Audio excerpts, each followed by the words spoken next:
at that stable glide slope though. 23.04 gold. Flap gear up. What's going on YouTube? Today we're going to be doing the final review of the Freewing F5 with my bud Tony on camera. And this thing is much better than I was led to believe. I actually just finished shooting the landing tutorial for it, which is not something I do if I don't like the jet, so don't take my initial impressions wrong. I'd say this jet is about 7.5 out of 10 so far. We're gonna do some more stuff with it, test it out. I'm gonna tell you right now, this plane flies terribly if the battery is pushed too far back and you've got all your wiring in the back and you don't have your receiver in the back, blah, blah, blah, blah, blah. You want your balance point on this model to be about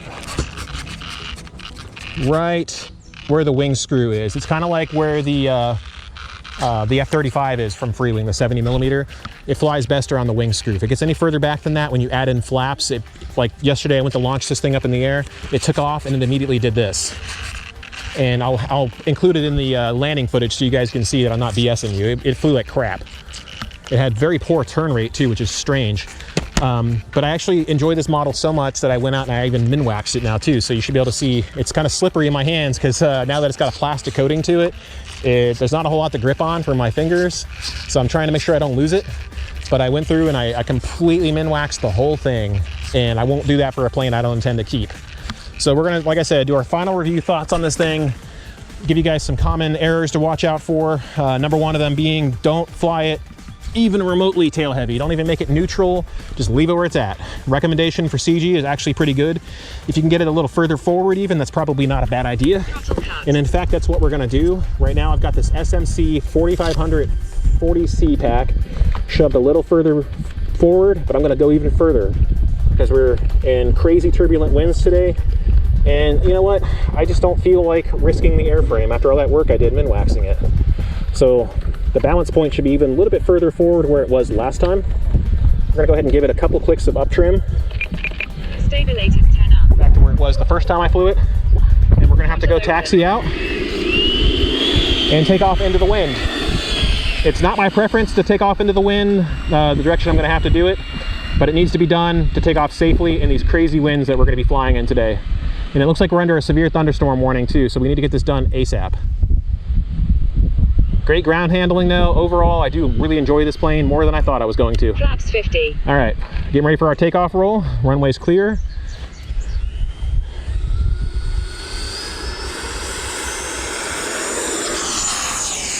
Much more impressive when it's on the nose heavier side of things.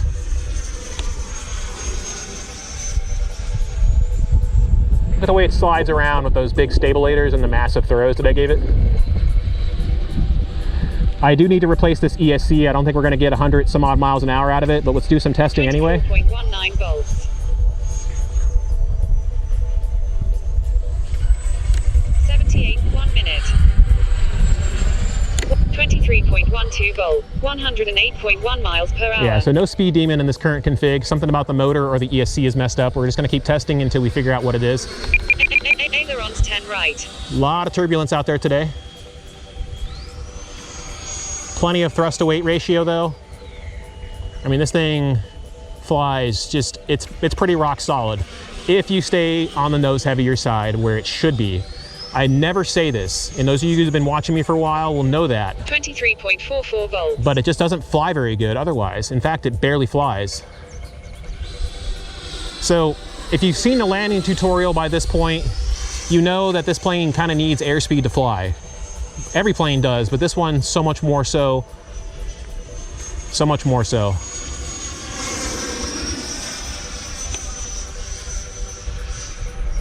But it's very fast, even if it's not hitting all the speed records it could be.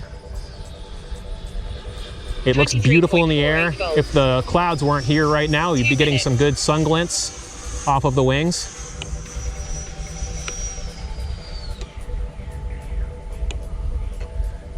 Just remarkable how well this thing flies for having such tiny little wings. Let's go ahead and bring her in for a quick touch and go. Gear down. Gear coming out. I got her trimmed really well, so I think. Flap full flaps. Flaps coming all the way in. 23.42 volts. Oh yeah, barely any ballooning at all. Got to keep that thrust on though. This plane will just drop out of the sky even without thrust. We're gonna go around. I don't want to hit that puddle of water. These SMC 40C packs, 4500s, take this abuse. 22.34 volts. If these were Z packs, we'd already be around 21 volts right now. Gear down. Let's bring her back in for a quick landing, touch and go. We got another 4000 pack we can swap out and try. Leveling out the wings, dropping the flaps. I'm loving this thing, I really am. It's gonna break my heart if I break it because all that work I put in on the min waxing, so I gotta treat her with the utmost respect and care. 3 minutes. Look at that stable glide slope though. 23.04 volts. Flap gear up. That was a great touch and go, probably one of the best ones, and it does it so well when the center of gravity is where it's supposed to be. I am adamant that most planes fly better at close to neutral, but that one doesn't need it to tail slide like the way it just did, the way it looped around and it almost did a culbit, or a power loop as they call it in the F-22. Gotta be very careful with how you pull the wings around. You don't want to stall it. It's very easy to do. Reminder for those of you guys looking to get into radio controlled aviation or trying to build your skills, the #1 lesson I can teach anybody is that airplane wings can stall at any airspeed and at any attitude. It doesn't matter how fast you're going. Every wing has a critical angle of attack at which it will stall. And if you're not prepared for that and you don't know what it's going to do, you've got issues to be concerned with. Check our voltage. 24 minutes. 22.14 volts. Plenty of power still. Let's go up and do a good tail slide. Let her hover vertically. Oh yeah, I bet Tony got that perfect too.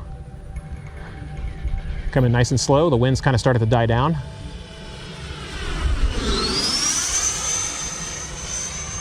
I don't even bother turning tailerons on anymore. Well, we can take her up and see if we can make a Cobra maneuver out of it. Gotta get nice and high to do that. Okay. 21.68 volts. We're actually gonna just get ready to land. I heard the ESC cut out, so it might be getting ready to drop. Gear down. I have to take my glasses off soon. It's getting kind of hard to see against the sky. Full flaps. Flaps coming in. Gonna add some thrust as we get closer to the ground. Just trading altitude for airspeed right now.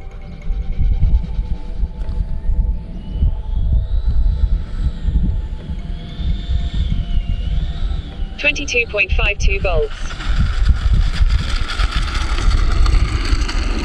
Flaps up. Not bad, man. I mean, it could have been a better landing, but we are dealing with a lot of turbulence. If you looked at the trees or looked at the grass, you would see it's moving around quite a bit. And this airport does have its air currents that are a little bit stranger than what you might normally expect to see. Flaps up. Tailerons. Next flight, we're going to turn the tailerons on and do some stuff with those, see if we can get some more agility out of it. But we got to check the weather and make sure we're not going to get kicked out of here in a second. 22.68 volt. Throttle cut. All right, guys, we're back with the final review of the F5. So far, solid 7.5, 8 out of 10. It could be even better if I didn't feel like it had to fly nose heavy, but for what it is, it's actually very stable. It flies really well in the air. It's beautiful, and I like it enough that I min waxed it, so that should tell you what I really think about it. I don't do that. For a lot of models, it's a lot of work, not always worth it. We're gonna go up that KMRC afterburner. There she goes, full glory. Flaps up. Almost hit that grass at the end there. All right, now we're gonna turn the tailerons on for this. We're gonna try doing some stuff like J-turns. We're gonna go out into the field where we used to fly and do some of this stuff. Tailerons. There we go. Snapped it around. Ailerons. There we go, back into ailerons again. Say what you want about this model. Maybe it's not the most amazing thing in the world, but it sounds much bigger than it is. Hold that throttle coming in. This is a SMC 4000 60C pack. I should have mentioned that, but I went ahead and did it just now. Look at this thing come in.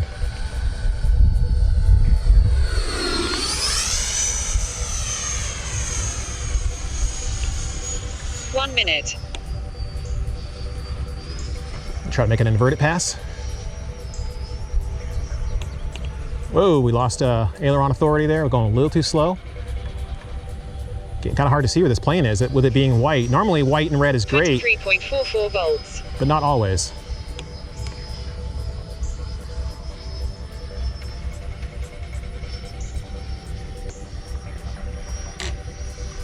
Definitely nose heavy. I let go of that stick for even a second and she gets a little weird feeling. I don't feel confident enough to bring it too low to the ground yet. That may be something we do in a future video. The wind field has been so strange today, I just don't want to break this model. I put too much work into it. Nice slow pass. Look at the way it just falls out of the sky slowly. Tony's getting eaten by bugs.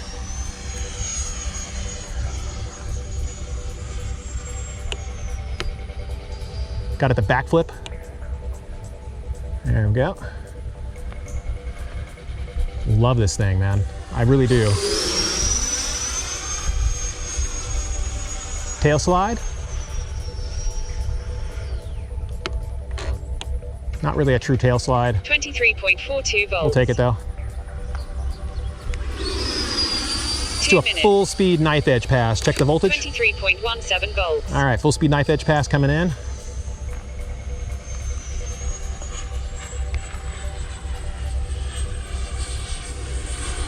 Whoa, whoa, whoa, whoa. Got a little unstable there on the pitch axis. Just a little. Gotta remember to turn those down a bit. That's not the model's fault at all. That's the way I set it up. But it's a good thing I got those super aggressive gyros in there. Or not gyros, servos. That really just shook me up a bit. Turn the roll stabilization down. Let's try that again with the stabilization turned down a bit on the sliders. I need to adjust it so it's not so powerful coming in on the, what do you call it? The throttle gains. Flight pack 21.27 volts. I think it was like a missile up there. And that was a really sloppy looking knife edge, but the ESC started cutting out again. We got to replace that ESC for sure. Power pack is 22.48 volts. There we go. Yeah, I'm still a little shook up. 3 minutes. Let's do a flat pass. Full flaps.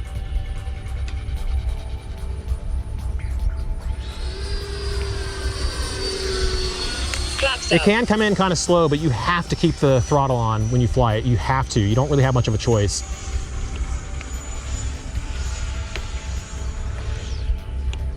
So agile, man. It's not like an F-18 or an F-22, but it's got its own charms, and I love the way it looks in the sky, especially against that impending thunderstorm. It really shows up so well. Zip 22.57 volts. All right, let's go ahead and do one more pass right above the grass and bring her in and then get ready to land.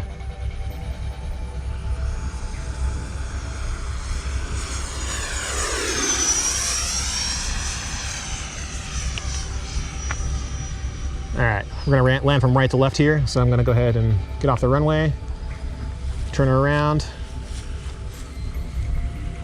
22.45 volts. Gear her out. Full flaps. Flaps coming in. The wind is starting to pick up right as I want to land. It always does this. So it just knows. Full flaps. Gear We're up. just gonna go ahead and get out of that, clean up, turn around and land left to right. We almost had it. Now that I decided to stop landing, the wind suddenly died. I'm telling you, man, it's psychic. Gear down. But there's enough of it blowing right now from behind us that we want to go ahead and use that to our advantage. This plane just flies so good, man. Nose heavy is the way to go with it. If you guys can get one, I'd say do it. If you're looking for a challenging plane. Get out of that. Nope, you will not go in there. Haha, I saved it. Up. Got away from that water. I didn't want it to throw mud all over the plane. And it handled the skidding pretty well too. It's got robust gear, you guys can see that. If I hadn't needed to emergency evade to get away from all that mud and stuff, I wouldn't have pulled the rudder as aggressively to get it around. Volts. But I had to do what I had to do. So final thoughts on this model. Again, it's not the easiest model in the world to fly. It does have some quirks. One of them being that this is a two-piece fuselage that we covered in the maiden flight. Because it's a two-piece fuselage and because it's covered with foam tack and it does have some flex, the bending point is right here. All you have to do is give it some aerodynamic forces in the air and watch this. As it bends forward, because the battery's sitting right past that point, as it bends, it pops out. That's something to watch out for. I even put a magnet on there and that didn't stop it. So overall, would I say get it? Absolutely. I got some crud on the tail. on the big stab back there, but that's just dirt. It'll wipe right off because this is all min waxed. It'll be an easy clean. Again, final review, 7.5 out of 10. It could be a little bit more stable. It could be a little bit more agile, but I like it and I'm gonna keep it and we'll keep making more content with it. See you guys again next time. 22.59 volts.